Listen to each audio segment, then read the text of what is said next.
తెలుగుదేశం పార్టీకి వ్యతిరేకంగా లేదా చంద్రబాబు నాయుడు గారు జగన్మోహన్ రెడ్డి గారిని దూషిస్తే లేదా దుర్మార్గంగా మాట్లాడితే దానికి ఎవరెవరైతే కౌంటర్లు చేశారో ఆ కౌంటర్లు చేసిన వాళ్ళందరినీ కూడా కక్ష సాధించుకుంటాకి తప్పితే గడిచిన 60 రోజుల్లో చంద్రబాబు నాయుడు అధికారానికి వచ్చినటువంటి 60 రోజుల్లో ఎన్నికల హామీ ఒక్కటన్నా అమలు చేశాడంటే అమలు చేయలేదు, లేదా ఎన్నికల హామీ అమలు చేయకపోవటమే కాకుండా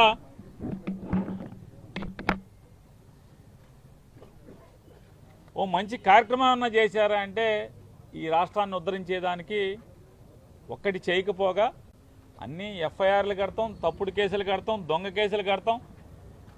ఏదో రకంగా వైఎస్ఆర్ కాంగ్రెస్ పార్టీలో ఇటువంటి జెండా మోసే చిన్న కార్యకర్త దగ్గర నుంచి మాజీ మంత్రుల వరకు అందరినీ కూడా భయభ్రాంతులను చేసి ఎవరు కూడా పార్టీ పరంగా బయటికి రాకూడదు, తద్వారా రాజకీయ లబ్ధి పొంది దీర్ఘకాలం తన కొడుకు ఈ రాష్ట్రాన్ని అధికారాన్ని అనుభవించే కుట్రలో భాగమే ఇవాళ జోగి రమేష్ గారి కుమారుడిని కేసులో ఇరికించడం. అంటే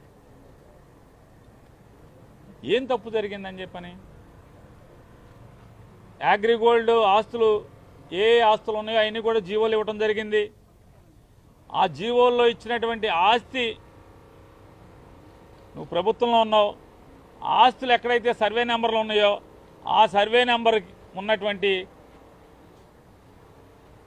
ఫీల్డ్ సర్వే ఎక్కడ చేసుకుంటే ఆ నంబర్ పొలానికి కానీ జోగి రమేష్ గారి కొడుకు కొనుక్కున్న పొలానికి కానీ ఎక్కడ సరిహద్దులు ఏమైనా ఆనుకుని ఉన్నాయా, కనీసం పక్కపక్కన ఉన్నాయా, పోనీ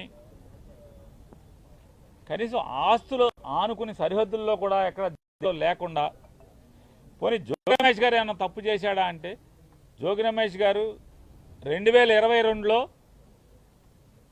రామోజీరావు గారి పేపర్లోనే అచ్చేయించారు. అయ్యా ఈ సర్వే నెంబర్ పలానా ఆయన అమ్ముతా అంటున్నాడు, మేము కొనుక్కుందాం అనుకుంటున్నాం, ఇందులో ఎవరికైనా అభ్యంతరాలు ఉన్నాయా అని చెప్పని పేపర్ అడ్వర్టైజ్మెంట్ ఇచ్చారు 2022లో. ఎవరు అభ్యంతరం తెలపలేదు, కనీసం సిఐడి డిపార్ట్మెంట్ అభ్యంతరం తెలపలేదు, లేదా ఎవరు కూడా అభ్యంతరం తెలపలేదు. కానీ అమ్మేప్పుడు 2023లో కూడా అమ్మేప్పుడు ఎవరైతే జోగి రమేష్ గారి దగ్గర నుంచి వాళ్ళ కుమారుడి దగ్గర నుంచి కొనుక్కున్నారో వాళ్ళు కూడా ఇదే రామోజీరావు గారి పేపర్లో వచ్చేసారు. అయ్యా ఈ పొలం మేము కొనుక్కోదలుచుకుంటున్నాం, ఎవరికైనా అభ్యంతరాలు ఉన్నాయా అని. ఏ డిపార్ట్మెంట్ కానీ ఎవరు కూడా అభ్యంతరాలు తెలపలేదు. అగ్రిగోల్డ్ ఆస్తులు ఏదైతే ప్రభుత్వం జీవో కూడా అక్కడ లేకపోగా వీళ్ళు అన్నీ చట్టరీత్యా చట్టానికి లోబడి పేపర్ ప్రకటన ఇచ్చి ఈనాడులోనే రామోజీరావు గారి పేపర్లోనే పేపర్ ప్రకటన ఇచ్చి అభ్యంతరాలని కాల్ఫర్ చేసి లీగల్గా అన్ని జాగ్రత్తలు తీసుకుని ఆస్తి కొనుక్కున్నారు. సంవత్సరం తర్వాత సంవత్సరంన్నరకు ఆస్తి అమ్మటం జరిగింది.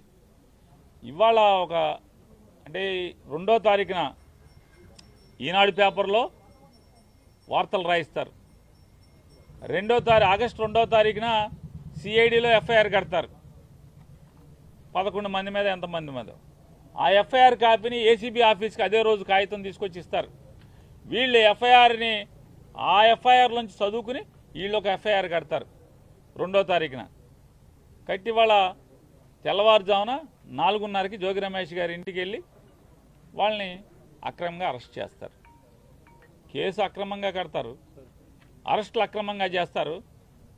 కొన్ని నువ్వేమైనా విచారణ చేసావా, స్టేట్మెంట్ తీసుకున్నావా వీళ్ళ దగ్గర?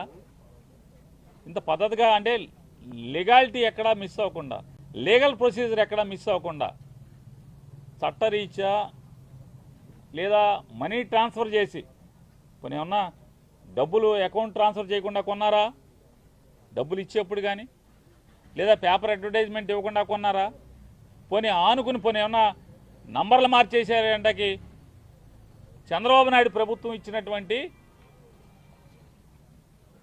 అగ్రిగోల్డ్ ఆస్తులకి ఏమన్నా సరిహద్దులు చేస్తుందా? అసలు సంబంధం లేదు. అగ్రిగోల్డ్ ఆస్తులకి జోగి రమేష్ గారు వాళ్ళు కొనుక్కున్న ఆస్తికి అసలు సంబంధమే లేదు కదా. లేని పరిస్థితుల్లో ఇవాళ సిఐడితో అదే ఆగస్టు 2వ తారీఖు ఒక కేసు కట్టించి, ఏసీబీతో ఒక కేసు కట్టించి, విచారణకు కూడా కనీసం పిలవకుండా ఏం జరిగింది, నువ్వేం చేశావు, నీ పాత్ర ఏంటనే విచారణ కూడా చేయకుండా జోగి రమేష్ గట్టిగా మాట్లాడాడు, గట్టిగా తిరగబడ్డాడు. జోగి రమేష్ని రాజకీయంగా ఎదుర్కొనలేక, రాజకీయంగా నన్ను తిట్టాడు కాబట్టి, నన్ను ఎదిరించాడు కాబట్టి, నేను జగన్మోహన్ రెడ్డి గారిని తిడితే నా మీద తిరుగుబాటుగా మళ్ళీ నా మీద మాట్లాడాడు, విమర్శించాడనేటువంటి కక్ష కడుపులో పెట్టుకుని రమేష్ని ఏమీ చేయలేక మానసికంగా వేధించడం కోసం జోగి రమేష్ గారి కొడుకు మీద ఈ రకమైనటువంటి వాళ్ళ బాబాయ్ మీద అక్రమ కేసులు పెట్టి, చంద్రబాబు నాయుడు గారికి ఒకటే చెప్తున్నాం, నీ ఇష్టం రాష్ట్రంలో ఉన్నటువంటి 175 నియోజకవర్గాల్లో ఉన్నటువంటి వైఎస్ఆర్ పార్టీకి సంబంధించినటువంటి అందరినీ కూడా లోపలేసుకో, నీ మీద పోరాటం చేసేది ఖాయం. మేమంతా జైలుకి వెళ్ళటానికి సిద్ధంగానే ఉన్నాం.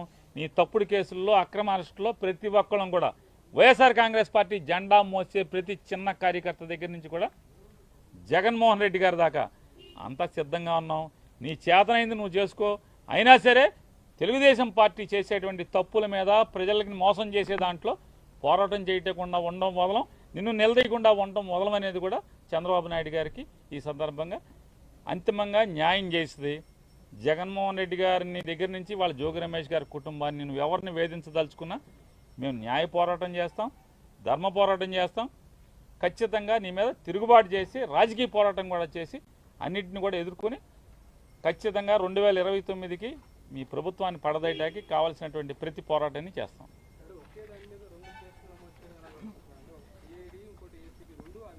ఏమండి పద్ధతులు లేకుండా, వినాయక్ గారు పద్ధతులు ఉంటే అనుకోవచ్చు, ఇదేదో అడ్డగోలు కేసులు, తప్పుడు కేసులు, ఏదో రకంగా మానసికంగా వేధించాలి, తప్పుడు కేసులు పెట్టాలి, లోపలేద్దామనే నిర్ణయానికి వచ్చాక ఇక అసలు ఒక డిపార్ట్మెంట్ కట్టిందా, 2 డిపార్ట్మెంట్, ఇది కాకపోతే రేపు ఇంకో డిపార్ట్మెంట్తో ఇదే కేసు ఇంకోటితో కూడా కట్టిస్తారు, ఇంకో చోట కూడా కట్టిస్తారు. ఇక తప్పు అని చెప్పేవాడు లేడు. పేపర్లు, టీవీలు, వాళ్ళ పేపర్లు, టీవీలు బాజా కొడతా ఉంటాయి, వీళ్ళకి వంత పాడుతూ ఉంటాయి.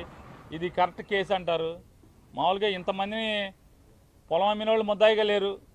జోగి రమేష్కి పొలం అమ్మింది ఎవరు? పొలం అమ్మిన వాళ్ళు ముద్దాయిలుగా ఉన్నారా? వాళ్ళు ఎందుకు లేరు, ముద్దాయిలుగా రారు అంటే? అయితే సాక్ష్యంగా తీసుకురావాలి, లేదా చంద్రబాబు నాయుడు గారు చుట్టాలన్న అవ్వాలి, రెండిట్లో ఏదో ఒకటి అవ్వాలి. వాళ్ళని బెదిరించి సాక్ష్యంగా అన్నా పెట్టాలి. వీళ్ళని అమ్మిన వాళ్ళు దీంట్లో లేరు, కొనుక్కున్నోళ్ళు లేరు. జోగి రమేష్ ఒక్కడే, జోగి రమేష్ గారి కుటుంబం ఒక్కళ్ళే ముద్దాయిలుగా ఉంటారు, ఆఫీసులో వాళ్ళు ఉంటారు.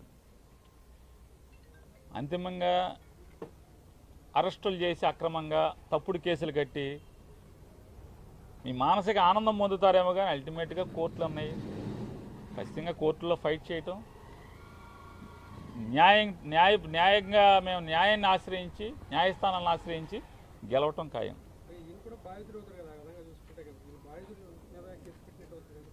అదే అన్నా, నీకు ఉచ్చం, నీచం, వాయు వరుసలు ఏం లేవు.